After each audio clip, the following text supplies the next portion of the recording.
this is Sarah Bond of Bond Dog Training, and I'm here to talk today about loose leash walking. So leash walking can be a challenge for dogs and for their people because the leash creates a restriction on the dog that sometimes makes them want to pull. It also, keeps your dog from going at the pace that they want to go, which is usually a little bit faster than we want to go. And there's a ton of distractions on our walks that make it really challenging for our dogs to pay attention. So for all these reasons and more, going on a walk can be a challenge. But there are a few simple things that we can do to make it less challenging. The first thing you want to do is look at the equipment that you're using.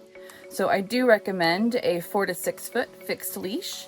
That can be leather or nylon, but that's a pretty good length to get you started and gives you a nice amount of control when you're trying to go for a walk. You also want to have either a collar or a harness on your dog. Personally, I tend to start with a harness when dogs are learning to walk on the leash, especially so that they don't pull on their throat. We have a lot of options available for harnesses, and you kind of have to find which one works best for your dog, but there are options that have clips on the front of the chest to help with pulling, as well on the back, which will not help with pulling, but still takes the pressure off the throat. Both can be good options. Personally, I like to get a harness that has both options on it, and there are many available that do have that. So once you have the right equipment, you want to start trying to practice our walking. So I actually like to start practicing with my dog off leash.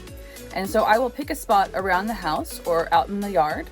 And of course, I'm not going to start this somewhere where the dog shouldn't be off leash or isn't going to be able to be safe off leash. I'm going to start somewhere they can be off leash safely. That's not very distracting. So if I'm practicing with this, I'm going to start by standing next to my dog. And generally, I'm going to go ahead and reward them all the way over to my side, so that they have those treats coming to them where I want them to be. I want them to learn that this spot next to my side is like a magnet and good things happen there. Once we kind of get that down where they're getting a few rewards there and they're paying attention, they're next to my side, I am going to think about taking some steps forward. Now, when my dog does the right thing here, I'm going to want to mark the behavior either with a word like yes or a clicker. Either one of those things will tell my dog you did something correct and a treat is coming. It's a little bridge in between the behavior and the reward. So as I take a few steps forward, I encourage my dog to come with me. Maybe I say let's go, which might be my eventual word for going for a walk. I'm going to take a couple of steps forward. If they walk with me, I'm going to say yes, and I'm going to take that treat all the way over to my side. I take it all the way over to my side because I don't want my dog to come in front of me for the treat. That's going to be hard to walk with. I want them to stay next to my side, so I'm going to take the treat to that spot. So after we've practiced this for a little while, and my dog is really doing well with walking next to my side, the next step is adding in the leash. And it's still good to practice in less distracting areas at first and then kind of build in more distractions. Think about it like your dog is going through grade levels in school and they're going to start with kindergarten and work their way up to college. But we can't just jump right from kindergarten to college. We have to take some steps in between to be successful, and so do our dogs. So as you're practicing with them, you're going to put the leash on and stand next to their side. You're probably going to keep it kind of short at first so that they don't have very much room to roam around. But you do want to keep the leash loose. You want to have a little bit of a J in that leash. Once you have your dog next to your side and they're kind of hanging out there with the leash loose, you're going to reward them a few times, and then you're going to try taking a few steps forward.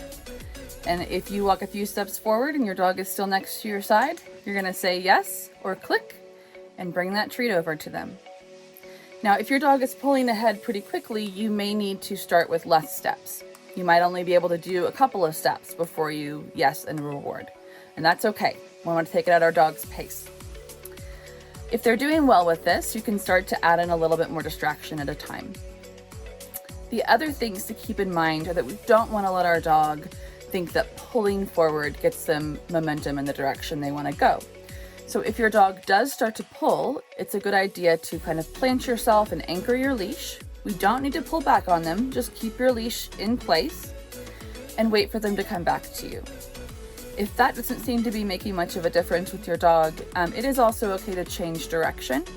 You don't want to change direction in a way that's startling, or you have to drag your dog in any way. We want them to come with us. So when you change direction, give them a cue. I use this way, and when I say this way, I turn and I just start walking in the opposite direction. And that way they learn, if you start to pull, we're going to go a different direction. So either way, they're learning that pulling doesn't get them where they want to go. And we're rewarding at the same time a lot of walking next to our side. And so those two things combined lead to a dog who is staying closer to us, keeping that leash nice and loose, and paying more attention, which is a really big part of this as well.